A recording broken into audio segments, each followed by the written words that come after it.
Hi everyone, welcome back to Cooking Club. We're gonna get started for this week. We are going to be making pizza grilled cheese. So as you can see, I've already got my burner going. I have some butter starting to get melty in there.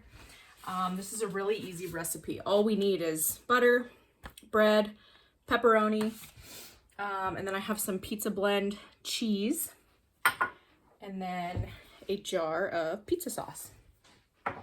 So what you want to do is get out, a medium-sized skillet or cooking pan of some sort. Whatever you have will work. That's kind of this flat style. And then what I'm going to do next is grab some butter from over here. And I'm just going to butter what I can onto this bread. If it's not cold, it will spread a little bit better and not tear your bread.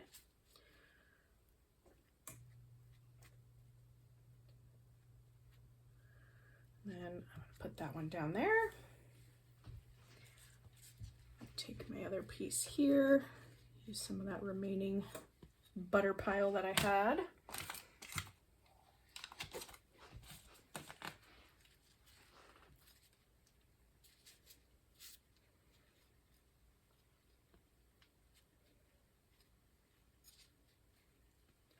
And we'll put that one face down there. Okay, so our next step, we're gonna take some cheese. You can do some sauce on the bread if you want to. I'm gonna save my sauce for dipping, but if you wanna do a layer of sauce before you do the cheese, that's perfectly fine. So it is shredded, so we have to be kind of careful. You don't wanna overdo it because when you go to flip it, it's just gonna spill out. So I like to do a little bit on both sides like this. And then we're going to grab a lid. And I'm just going to place that lid right over the top just to kind of help the cheese on its way to becoming meltier. What I sent home for you guys is half a loaf of the really large sliced bread. So it's about 12 slices, so you can get 6 sandwiches out of it. Another fun thing you can do is, if you remember a year or two ago, we did grilled cheese dippers with the tomato soup. So you can flatten out your bread with a rolling pin or mush it with your hands. And then what you'll do is essentially the same thing we're doing here, but it's per slice. So you would put the cheese, the pepperoni, roll it up, and then brown it on both sides, and then you can dunk it. This way, I'm just going to do a straight sandwich, but that would be another method too if you wanted to make 12 of those instead of 6 sandwiches.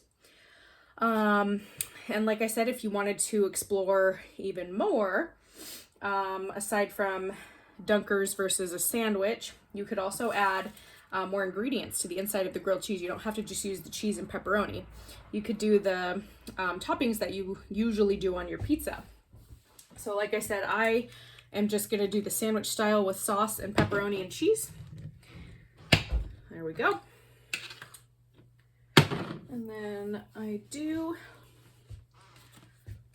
recommend that you have your plate ready to go and your knife. I'm not going to put my pepperoni onto my cheese until it's nice and melty. It's getting there for sure, but you also want to not have this on so that your bread gets brown too quickly. See how mine is just starting to brown a little bit with the butter that I put in the bottom of the pan. Make sure that you're on medium heat. I'm only on a number 5 right now for heat, and so once this gets a little bit meltier, I will add my pepperoni, close it up. I'm probably going to do 6 pepperoni per sandwich, but you can do as many or as few as you'd like. I'm just going to send you kind of a whatever I grab that looks like an even amount out of the bag, and then we'll go from there. Other things you can add, you could do oregano, you could do the hot pepper flakes, the red pepper flakes that people put on pizza. That would be good too. But it's really just a matter of waiting until the cheese gets melty enough to put the pepperoni on and then close your sandwich. So if we look, that's looking pretty melty to me, and it's starting to sizzle a little bit. So I'm going to go ahead and put my pepperoni here.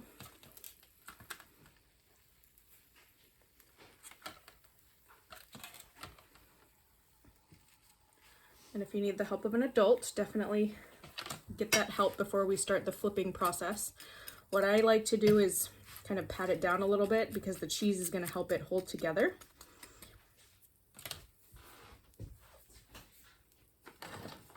And you want to get something to help you flip it. And remember, when you're using a pan like this one that's a non-stick, we want to make sure that we're not using metal on it to touch the ceramic or the non-stick or the Teflon, whatever you have, because it will scratch the pan and then it starts to peel up that coating. So I put the lid back on to help it get a little bit crispy, and then we'll wait a few more minutes.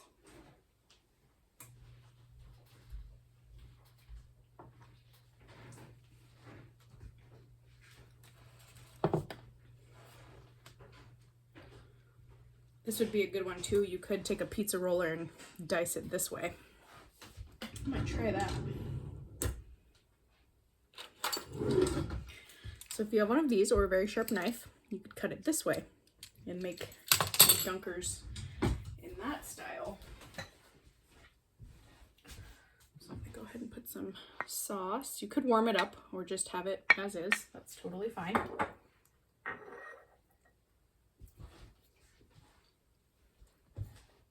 What I'm gonna do now is take the lid off. Be very careful with the heat. There we go. So mine's getting nice and crispy. That's my perfect color of my grilled cheese. So I'm gonna put the lid back on, give it another couple of minutes for the other side to get browned like that one. And then we'll take it off the heat and see what we have going.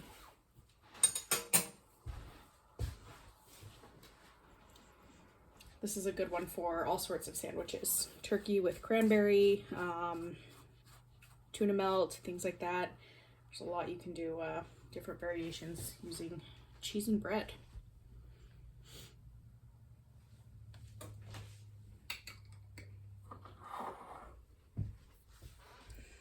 What I sent you home was 2 cups worth of this cheese blend. If you don't use it all, that's perfectly fine. You can use it on something else, but there is definitely enough to make multiple sandwiches. You can see I just made one and I still have a lot of cheese left. And that was only 1 cup I left for myself. So you could probably get a solid, you know, all 6 of your sandwiches with that 2 cups. That's what I'm anticipating.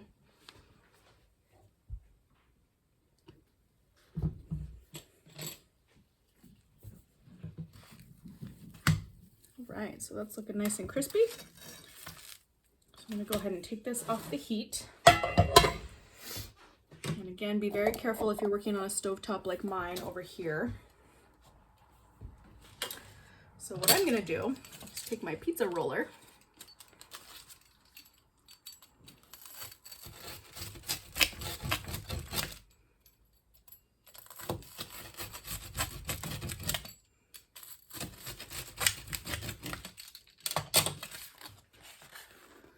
and I've got them cut into individual strips, and now we can go ahead and dunk them. So we'll check it out. Nice and crispy. Pepperoni is all melty on the inside. We'll give it a little dunk. That is very good. On my next one, I might make one with oregano or the red pepper flakes, but overall, this is just such a good, easy snack. And it can be dinner for the whole family. So it's really easy to just make a bunch of these, and I love how they come out like this. So, yeah, please enjoy, and let me know if you end up doing any other sort of variations of this. If you do the oregano, red pepper flakes, olives, mushrooms, you know, any of the typical pizza toppings, I'd love to hear what you think. But I hope you enjoy this easy recipe, and I will see everyone next week. Bye.